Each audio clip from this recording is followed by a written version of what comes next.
And with me now we have three powerhouse community leaders. Their community foundations decided to work together during the COVID pandemic crisis. We have Lisa Landry, Executive Director for the Coquitlam Foundation, Heidi Maddrell, Vice President of the Port Moody Foundation, and Darcel Moro, Executive Director for the Port Coquitlam Foundation. How you doing, ladies? Very well. Thanks so much. We're pleased to be here today. Yeah. How you doing? Fantastic. Hi. Thanks for having us. So tell me, how did it come about in the first place to work together and have the foundations support COVID relief? When the COVID-19 pandemic first hit and everything started to shut down, we learned rapidly that there was a number of charitable organizations in our community that were struggling. And it turns out that we were each thinking independently that we needed to do something. We had not worked together on a project like this before, but we decided that we would be stronger together. And when I reached out to Heidi and Darcel, I found that they were thinking the same thing. So I was the first one to make the call. And then we clicked right away and we were all on the same page. And the ideas started coming and we went from there, and starting with the establishing of our COVID-19 fund and collaborative marketing on that. And we organized a stay-at-home community gala, which was Darcel's idea that we all totally thought was amazing and got on board with that. She was our chair for that gala, and she can tell you a little bit more about how that all came about. You guys have all done such amazing work. The stay-at-home gala, that was an amazing success. What was it like working on the gala for you? The gala was an amazing experience. Once we decided to do it, we had about 2 weeks to put the whole program together. So our first step was to reach out into the community to see who else could support us in putting it together. So we had like the top event planners in the Tri-Cities, and then we reached out to businesses, and from that we also teamed up with Tri-Cities Chambers of Commerce. So Mike Hind was one of our co-MCs along with Steve Darling, and from there we just built our entertainment base and just kept reaching out to local entertainment and expanding out to the city. And by the time we were done, we had a goal of raising $50,000 for the community. We reached that goal, and then on top of that, just before the day before the gala, Vancouver Foundation reached out to us with an opportunity for an emergency fund as well, and we each jumped on top of that, so that added another $90,000 to our pot.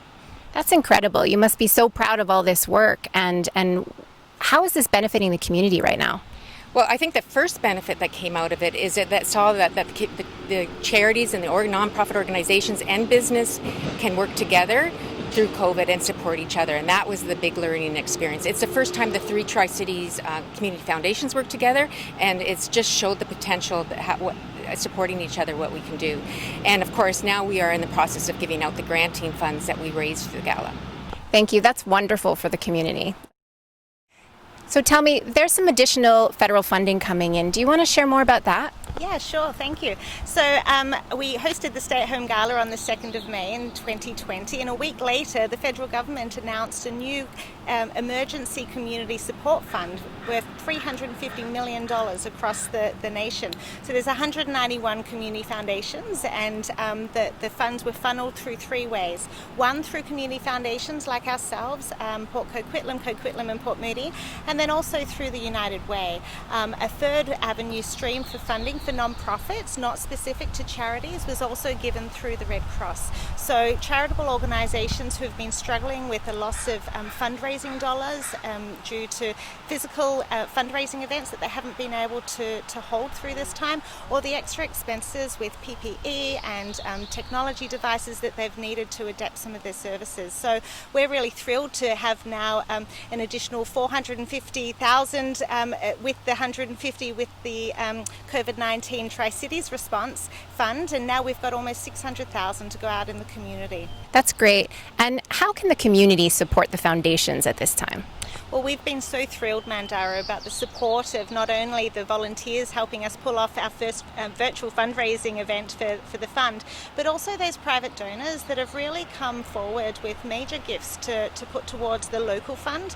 Of course, now with the federal fund, we've been able to increase the funding. Vancouver Foundation obviously has been in there, but we really encourage the whole community to continue to help top up that fund, because we're not sure how long this pandemic's going to going to be with us. And so whether it's the second wave or the long-term recovery effects with some of these charitable organizations, immediate care we've taken care of, but there's going to be long-term needs. So we really want to make sure together we are united with the Tri-Cities COVID-19 community response, and all together we can be a collaborative solution to getting through this time. Excellent, thank you. Well, there you have it. 3 community foundations coming together to collaborate, proving that together we are Tri-Cities strong. Happy Canada Day! To learn more about our United COVID-19 Community Response Fund across the Tri-Cities, please visit tccommunityfoundations.ca, and we encourage you in whatever way, small or large, please get involved. We can be part of the solution together.